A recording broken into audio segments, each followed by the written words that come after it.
घर राजा जी पेनी पेनी के जाई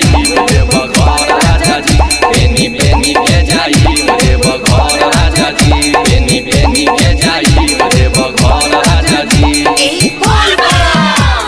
पेनी के जाई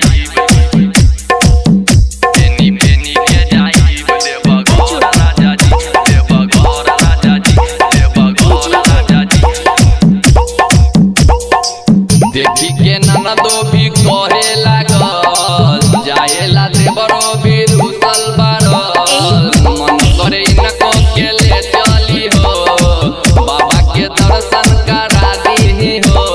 लेने आइहा गेरुआ रंग के साड़ी राजा जी अरे लेने आइहा गेरुआ रंग के साड़ी राजा जी पेनी पेनी के जाइब देव घर राजा जी पेनी पेनी के जाइब देव घर राजा जी पेनी पेनी के जाई देव घर राजा जी पेनी पेनी के जाई देव घर राजा जी पेनी पेनी के जाई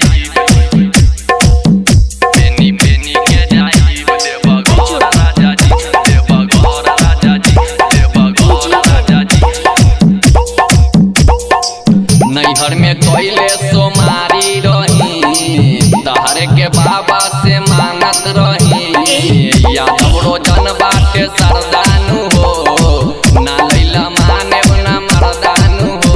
लेने आइहा कामर धमकुआ राजा जी अरे लेने आइहा गेरुआ रंग के साड़ी राजा जी पेनी पेनी के जाइब देव घर राजा जी पेनी पेनी के जाइब देव घर राजा जी पेनी पेनी के जाइब